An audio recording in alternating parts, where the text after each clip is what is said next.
और यही वजह थी कि उसके जूते के तले मिट्टी से भर गए थे।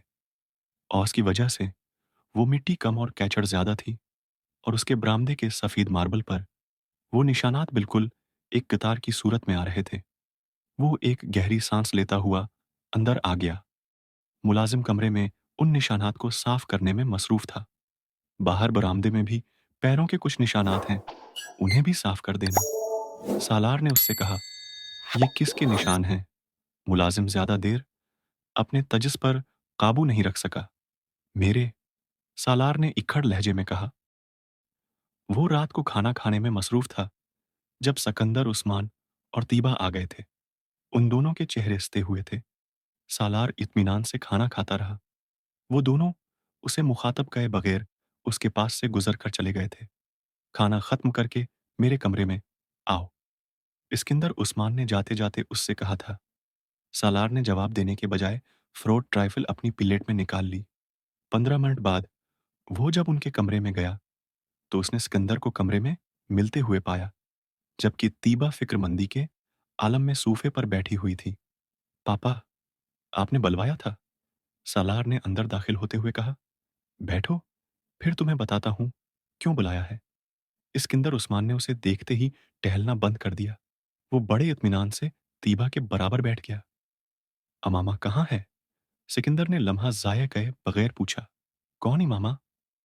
उसकी जगह कोई और होता तो उसके चेहरे पर थोड़ी बहुत घबराहट जरूर होती, मगर वो अपने नाम का एक ही था। सिकंदर का चेहरा सरख हो गया। तुम्हारी बहन, वो गिराए। मेरी बहन का नाम अनीता है पापा। सालार के इत्मीनान में कोई कमी नहीं आई। तुम मुझे सिर्फ एक बात बताओ, आखिर तुम मुझे और कितनी बार और कितने तरीकों से जलील कराओगे? इस बार सिकंदर उस्मान दूसरे सूफे पर बैठ गए। आप क्या कह रहे हैं पापा? मेरी समझ में नहीं आ रहा। सालार ने हैरानी से कहा। हालांकि तुम्हारी समझ में अब सब कुछ आ रहा है, उन्होंने तंजिया अंदाज में कहा। देखो, मुझे आराम से बता दो कि इमामा कहाँ है। ये मामला इतना सीधा नहीं है जितना तुमने समझ लिया है। आप किस इमामा की बात कर रहे हैं? मैं किसी इमामा को नहीं जानता। मैं वसीम की बहन की बात कर रहा हूँ। सिकंदर उस्मान इस बार गिराए।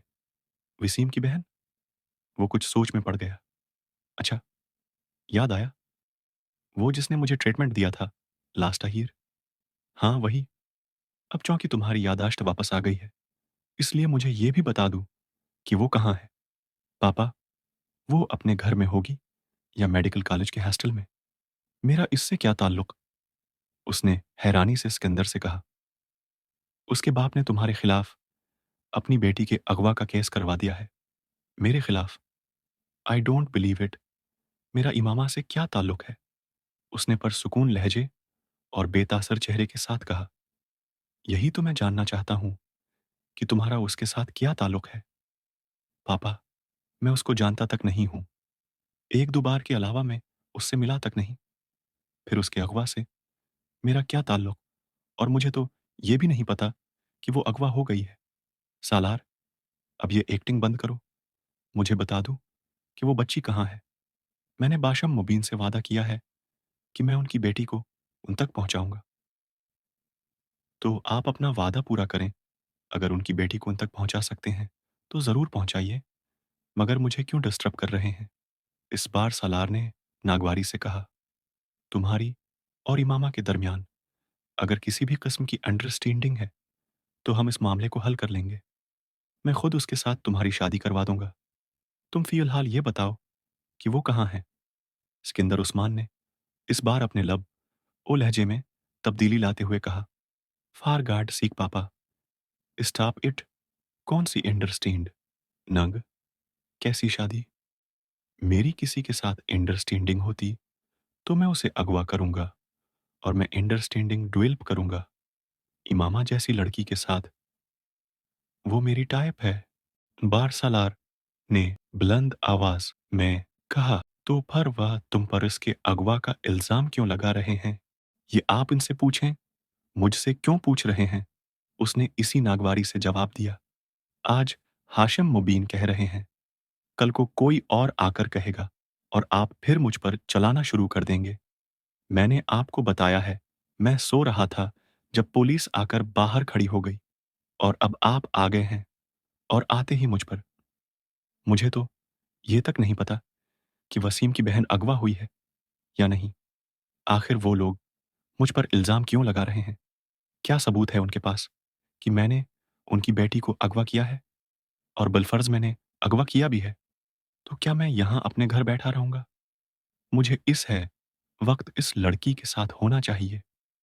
सालार तल्ख़ी से बोलता रहा, मुझे एसपी से तुम्हारे केस की तफ़सीलात का पता चला है।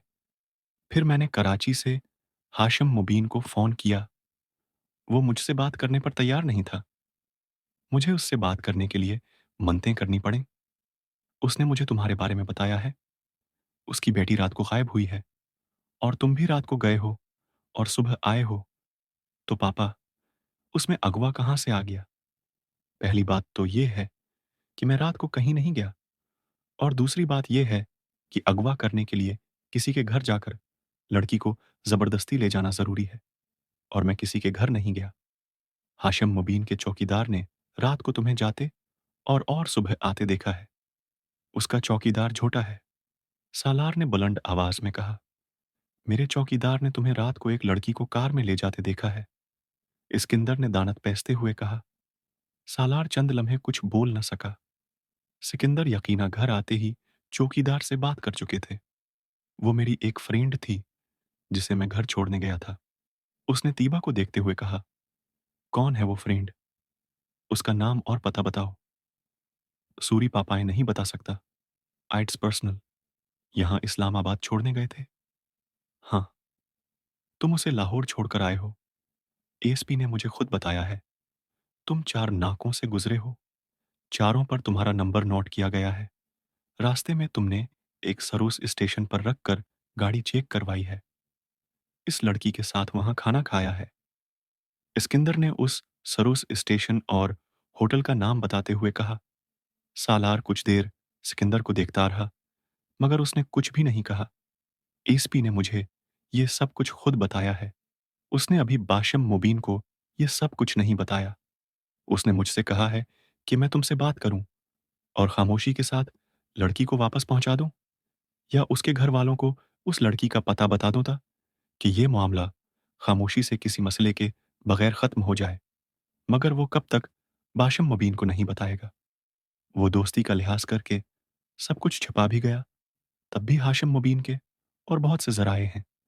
उसे वहां से पता चल जाएगा और फिर तुम्हारी पूरी जिंदगी जेल में गुजरेगी। सिकंदर ने उसे डराने की कोशिश की। वो मुतासिर हुए बगैर उन्हें देखता रहा। अब झूठ बोलना छोड़ दो और मुझे बता दो कि वो है लड़की कहाँ है। वो लड़की रीढ़ लाइट एरिया में है। सिकंदर को उसकी बात पर करंट लगा। वाट, मैं उसे वहां से लाया था, वहीं छोड़ आया हूं। वो सफीद हो गई थी। चेहरे के साथ सालार को देखते रहे, मगर वो इमामा नहीं थी। मैं परसों लाहौर गया हुआ था। वहां से मैं रात गुजारने के लिए उस लड़की को लाया था। आज मैं उसे वहां छोड़ आया। मेरे पास उसका कोई कांटेक्ट नंबर तो नहीं है, मगर आप मेरे साथ लाहौर चलें तो मैं आपको उस लड़की के पास ले जाता हूं या पता बता देता हूं। आप खुद या पुलिस को कहीं कि वो इस लड़की से तस्दीक कर लें। कमरे में एकदम खामोशी छा गई। तीबा और सिकंदर बेयकीनी से सालार को देख रहे थे, जबकि वो बड़े मुतमईन अंदाज में खिड़कियों से बाहर देख रहा था। मुझे यकीन नहीं आता कि तुम इस तरह की हरकत कर सकते हो। तुम ऐसी जगह जा सकते हो। एक लंबी खामोशी के बाद सिकंदर ने कहा, आई एम सॉरी पापा, मगर मैं जाता हूं और इस बात का इमामा के भाई वसीम को भी पता है। मैं कई बार वीकेंड पर अपने दोस्तों के साथ वहां जाता रहा हूं और वसीम ये बात जानता है। आप उससे पूछ लें। एड्रेस दो इस लड़की का। वो कुछ देर बाद गिरा है। मैं अपने कमरे से लेकर आता हूं, उसने उठते हुए कहा। अपने कमरे में आकर उसने मोबाइल उठाया और लाहौर में रहने वाले अपने एक दोस्त को फोन करने लगा। उसे सारी सूरत हाल बताने के बाद उसने कहा, कमल, मैं अपने पापा को रेड लाइट एरिया के उस घर का पता दे रहा हूं जहां हम जाते रहते हैं। तुम वहां किसी भी ऐसी लड़की को जो मुझे जानती है उसको इस बारे में बता दूँ? मैं अभी कुछ देर तक तुम्हें दोबारा फ़ोन करता हूँ। वो कहते हुए तेज़ी से एक चिट पर एक एड्रेस लिखने लगा और फिर उसे लेकर सिकंदर के कमरे में आ गया। उसने चिट सिकंदर के सामने कर दी, जिसे उन्होंने तकरीबन छीन लिया। एक नज़र उस चिट पर डालकर उन्होंने कशमगें नज़रों से उसे देखा। दफ़ा हो जाओ यहाँ से। वो इत्मीनान से अंदाज में वहाँ से आ गया। अपने कमरे में आकर उसने अकमल को दोबारा फ़ोन किया। मैं तुम्हें वहाँ पहुँचकर फ़ोन करता हूँ। इकमल ने उससे कहा। वो बेड पर लेटकर उसका इंतज़ार करने लगा। 15 मिनट के बाद इकमल ने उसे फ़ोन किया। सालार, मैंने सुनैया को तैयार किया है। उसे मैंने सारा मामला समझा दिया है। इकमल ने उसे बताया। वो सुनैया को जानता था। कमल, अब तुम एक कागज़ और पेंसिल लो और मैं कुछ चीज़ें लिखवा रहा हूँ, उसे लिखो। उसने अकमल से कहा और फिर उसे अपने घर के बैरूनी मंज़र और लोकेशन की तफ़सीलात लिखवाने लगा। ये क्या? मैंने देखा हुआ है तुम्हारा घर। अ, इकमल ने कुछ हैरानी से उससे पूछा। तुमने देखा ने सुनाया ने तो नहीं देखा। ये सारी तफ़सीलात मैं सुनाया के लिए लिखवा रहा हूँ। अगर पुलिस उसके पास आई, तो वो ये सारी चीज़ें उससे पूछेगी, सिर्फ़ ये तस्दीक करने के लिए कि क्या वो वाक़ई मेरे साथ यहाँ इस्लाम आबाद में थी। वो गाड़ी में छिप कर आई थी और रात के वक़्त आई थी, इसलिए उसे ज़्यादा तफ़सील का नहीं पता। मगर घर के अंदर दाखिल होते हुए दाएँ और बाएँ दोनों तरफ लान है। मेरी गाड़ी का रंग सर्ख़ था, स्पोर्ट्स कार और नंबर। वो उसे लिखवाता गया। हम पुलिस के 4 नाकों से गुज़रे थे। उसने सफ़ेद शलवार कमीज़, सफ़ेद चादर और स्याह स्वेटर पहना हुआ था। रास्ते में हम इस नाम के सरोस स्टेशन पर भी रखे थे। सालार ने नाम बताया। सरोस स्टेशन और होटल वो धुंध की वजह से सही तरह नहीं देख सकी। सालार ये के बाद दीगरे हर चीज़ की तफ़सील लिखवाता गया। सरोस स्टेशन पर गाड़ी ठीक करने वाले आदमी से लेकर चाय बनाने वाले लड़के के हिलिये और उस कमरे की तफ़सीलात। उन्होंने क्या खाया था, सालार और लड़के के दरमियान क्या गुफ्तगू हुई थी। उसने छोटी-छोटी तफ़सीलात उसे लिखवाई थीं। उसने अपने घर के पूर्च से लेकर अपने कमरे तक के रास्ते और अपने कमरे का तमाम हुलिया भी उसे नोट करवा दिया था। सुनाया से कहो, ये सब कुछ रट ले। उसने इकमल को आखिरी हदायत दी और फ़ोन बंद कर दिया। फ़ोन बंद करके वो बेड पर बैठा भी कुछ सोच रहा था, जब सिकंदर उस्मान अचानक दरवाज़ा खोलकर उसके कमरे में आए। उस लड़की का क्या नाम है? सुनाइया। सालार ने बेअख्तियार कहा। सिकंदर उस्मान मज़ीद कुछ कहे बगैर कमरे से निकल गए। उनके जाने के बाद सालार को उस वकील का ख्याल आया, जिसके ज़रिए उन्होंने हाशिम मुबीन अहमद से राब्ता किया था। इस वकील को हायर करने वाला भी हुसन ही था और सालार सिकंदर के नाम से वो वकील भी वाकिफ नहीं था। मगर सालार के लिए काबिल तशवीश बात है, उसमें हुस्न का अनवालो होना था। हाशिम मुबीन अहमद उस वकील से हुस्न और हुस्न से उस तक बहुत आसानी से पहुंच सकते थे। उसने अगला फ़ोन हुस्न को किया और हुस्न को सारे मामले की नौयत से गाह किया। मैं तुम्हें पहले ही उस सब से मना कर रहा था। उसने छोड़ते ही सालार से कहा। मैं वसीम और उसकी फैमिली को बहुत अच्छी तरह जानता हूँ और उनके असर व शौक से भी बखूबी वाकिफ हूँ। वो बोलता जा रहा था। सालार ने कुछ इकताहट भरे लहजे में उसे टोका। मैंने तुम्हें फ़ोन अपने मुस्तकबल का हाल जानने के लिए नहीं किया। मैं सिर्फ एक खतरे से आगाह करना चाहता हूँ। किस खतरे से? हुसन चौंका। तुमने जो वकील हायर किया था, वो उसके जरिए तुम तक और फिर मुझ तक आसानी पहुंच सकते हैं। सालार ने उससे कहा। नहीं, वो मुझ तक नहीं पहुंच सकते। हुसन ने उसकी बात पर कुदरेला पर वाही से कहा। क्यों? क्योंकि मैंने सारा काम पहले ही बहुत महतात होकर किया है। वो वकील भी मेरे असली नाम और पते से वाकिफ नहीं है। उसे जो एड्रेस और फ़ोन नंबर मैंने दिया था, वो जाली था। सालार बेअख्तियार मुस्कुराया। उसे हुस्न से ऐसी अक्लमंदी और चालाकी की तवक्का रखनी चाहिए थी। वो हर काम बड़ी सफाई से सिर अंजाम देने का माहिर थे था। मैं सिर्फ उसके पास एक बार गया था, फिर फ़ोन पर ही राब्ता किया और इस मुलाकात में भी मेरा हलिया बिल्कुल मुख्तलिफ था। मैं नहीं समझता कि सिर्फ हलिये से हाशिम मुबीन अहमद मुझ तक पहुँच सकते हैं और अगर वो पहुँच गए तो? तो पता नहीं। रिश्तों के बारे में मैंने नहीं सोचा। हुसन ने साफ गोई से कहा, क्या ये बेहतर नहीं है कि तुम कुछ दिनों के लिए कहीं गायब हो जाओ और यूं जाहिर करो कि जैसे तुम्हारी ये गैर मौजूदगी कुछ जरूरी कामों के लिए थी। सालार ने उसे मशूरा दिया। उससे बेहतर मशूरा भी मेरे पास है। मैं उस वकील को कुछ रुपए पहुंचाकर ये हदायत दे देता हूं कि हाशम मुबीन या पुलिस के पहुंचने पर वो उन्हें मीर अगलत हलिया बताए। कम से कम इस तरह फौरी तौर पर मैं किसी परेशानी का शिकार नहीं हूंगा। और उन्हीं दिनों में वैसे भी चंद हिफ्तों के लिए इंग्लैंड जा रहा हूं। हुसन ने बताया, पुलिस अगर पहुंच भी गई तो तब भी मैं उनकी पहुंच से बहुत दूर रहूंगा। मगर मुझे ये यकीन नहीं है कि वो मुझ तक पहुंच सकेंगे। इसलिए तुम इत्मीनान रखो। 11। अगर तुम वाकई इतने बेफिक्र और मुतमईन हो तो ठीक है। हो सकता है वो तुम तक ना ही आए।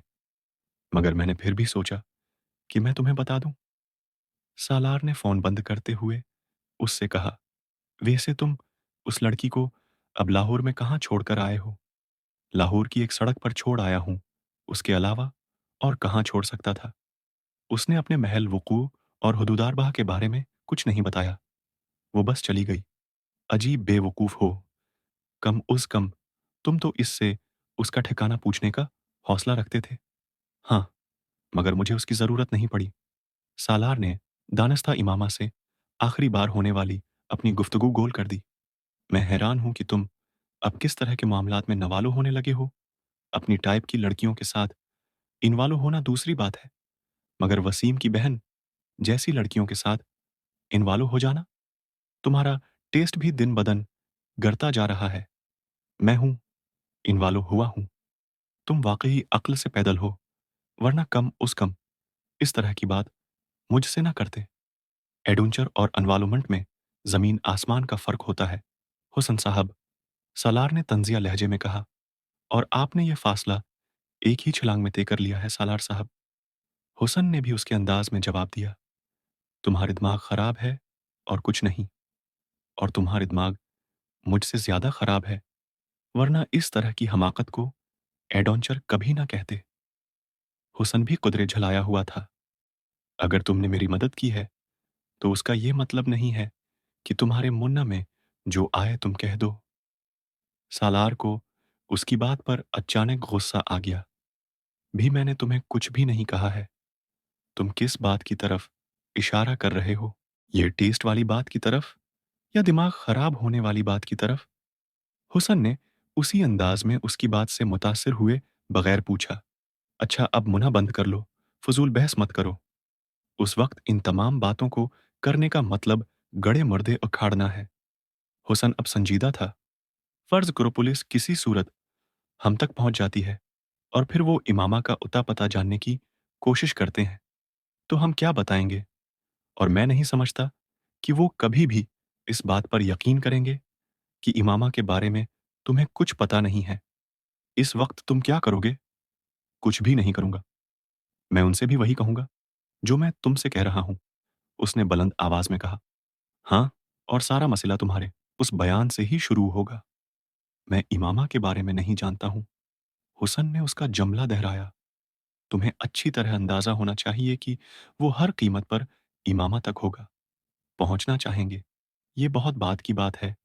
मैं अमकानात और मुमकिनात पर गौर करके परेशान नहीं होता। जब वक्त आएगा देखा जाएगा। सालार ने लापरवाही से कहा, तुमसे मुझे सिर्फ ये मदद चाहिए कि तुम इस सारे मामले को राज ही रखो और पुलिस के हत्थे न लगो। तुम्हारे कहे बगैर भी मैं यही करता। वैसे भी मैं अगर पकड़ा गया तो वसीम को मुन्ना दिखाने के काबिल नहीं रहूंगा। इस बार तुमने मुझे वाकई बड़ी एम्बैरेसिंग सूरती हाल से दो चार किया है। ओके, मैं फोन बंद कर रहा हूं क्योंकि तुम पर फिर वही दौरा पड़ने वाला है, वही नसीहतें और पछतावा। You are acting like my father. Salaar ने खट्टाक से फोन बंद कर दिया। उसका जहन पछली रात के बारे में सोच रहा था और उसके माथे की तीवरियां और बल बहुत नुमायां थे। मैं कभी सोच भी नहीं सकता था कि ये उस हद तक गर जाएगा। Read light area, my foot